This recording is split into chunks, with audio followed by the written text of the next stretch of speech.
Ayan, isang mapagpalang magandang umaga sa ating lahat.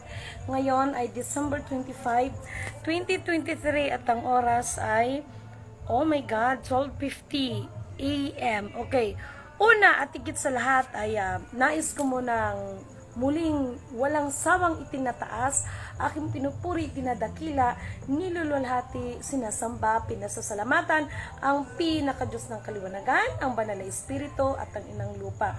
Maraming salamat sa apat na elemento ng daigdig, ang elemento ng apoy, ang elemento ng tubig, ang elemento ng hangin, at ang elemento ng lupa. At maraming salamat sa apat na direksyon na ito from the north, east, west, south. Okay.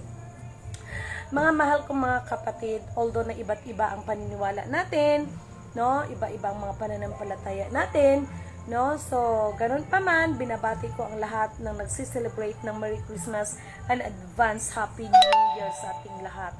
Okay, ipagpaumanhin ninyo dahil ang aba ninyong lingkod ngayon lang nakakapag FB Live, no? Itong ano na ito, at ngayon lang magbati sa inyo ng Merry Christmas sapagkat marami pong mga bagay na inaasikaso at talaga lang naman, no? Kasi we have I think 6 days or 5 days, no, para magtapos ang taong 2023 at nagpapasalamat ako sa pinakadiyos ng kaliwanagan sa buong taon na marami mang challenge sa buhay ay nalagpasan ito at mas malalagpasan pa sa 2024. Okay. Bago ko makalimutan, condolence nga pala.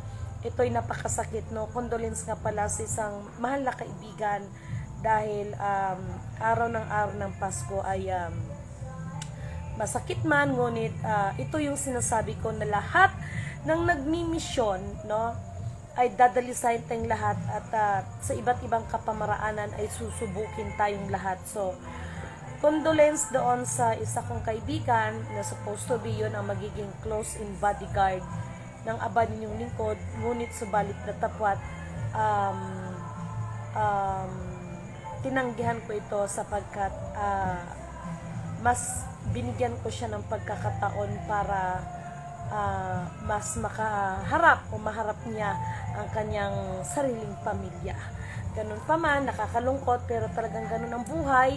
So ito yung sinasabi ko sa inyo na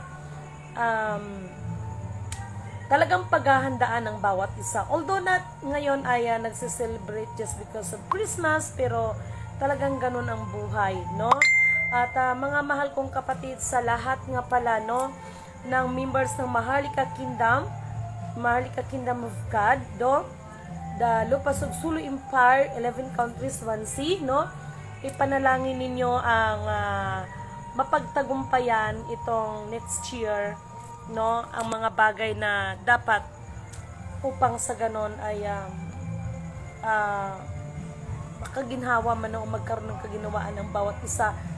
Subalit marami pa rin pong paghahanda sapagkat bago po ang mga biyaya na yan ay dadaanin o dadaranasin muna natin talaga, no? Actually, nakabukod prophecy na daranasin ang kagutom kailanman ay hindi pa, no? Kailanman ay hindi pa naranasan ng buong daigdig, no? So, ipagpaumanhin nyo at ngayon lang ako nag-mimensahe sa inyo at babati sa inyo lahat sapagkat meron kasing tinatapos si Lidimin, no? Ewan ko ba, pero halong saya at halong lungkot ang naramdaman ng aba ninyong lingkod. Ganun pa man, harinawa ang kaluluwa ng batang yun ay maging maayos at mapayapa.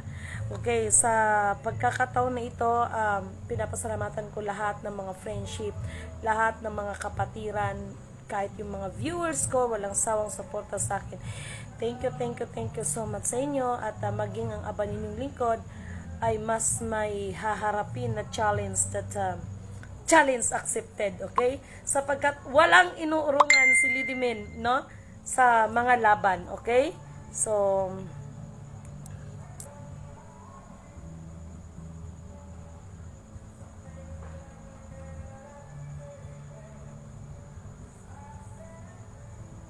maraming salamat po.